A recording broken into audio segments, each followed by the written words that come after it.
So an analogy that I think of all the time is shoplifting. If you go to a store and you see something that you like, that you want, what is your, can you tell me, I'm literally asking you now, can you tell me what your process of reflection is like that leads you not to steal?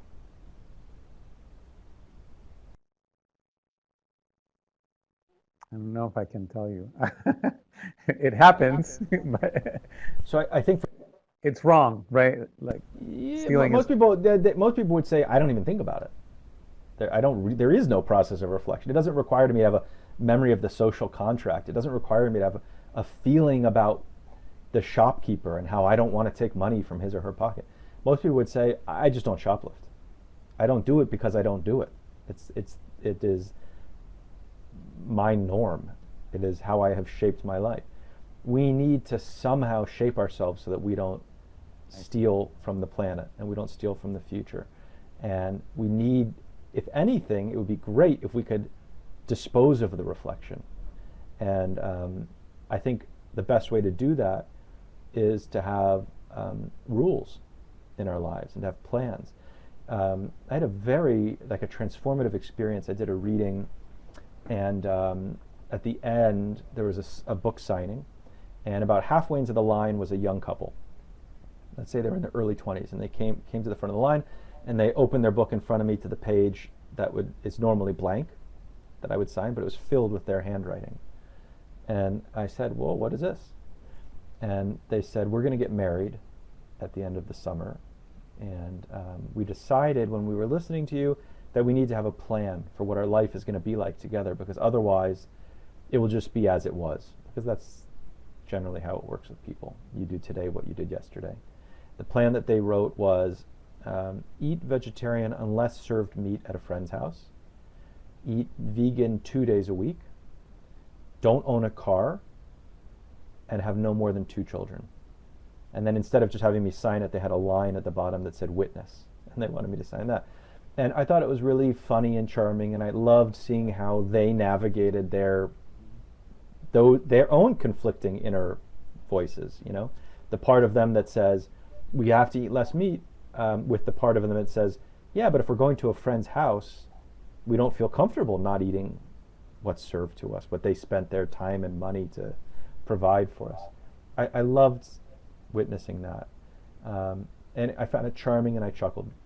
And then as I was walking back to my hotel, I started to feel really bad, and I couldn't figure out why. And I realized it was because I didn't have a plan myself. I had written the book. I was the guy who did the reading. I was the guy on the stage, the guy who signed their book. And yet they were so far ahead of me in terms of figuring out how to live in this moment. And I went home and I started to write out a plan, which I then shared with people that I knew, with my kids. I taped it up on a wall, and it really changed my life.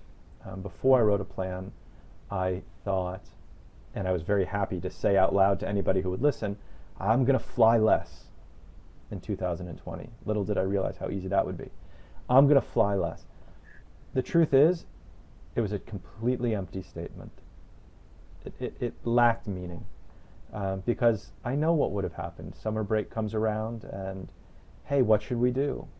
Well, we don't get that much time off, and it would be really wonderful to go somewhere with a different climate and to be great. Not only is it pleasurable, it feels right. It feels moral to have your sense of how things are done expanded, to realize that your way of doing things is so slim compared to what's available.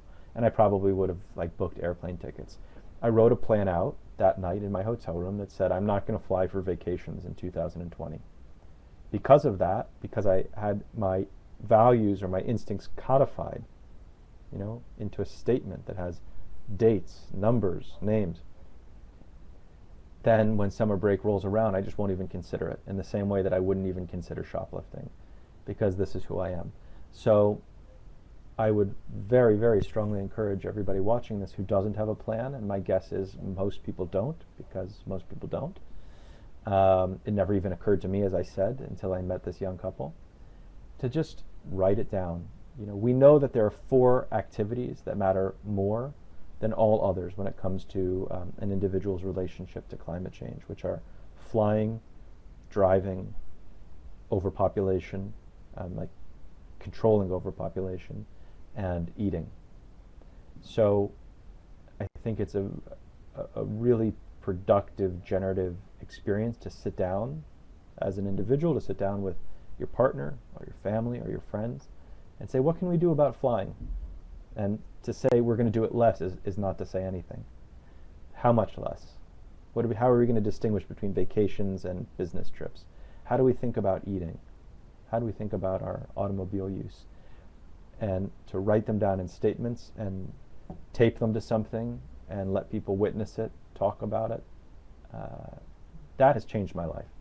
And it is the way to get around this problem that we've been talking about, which is believing.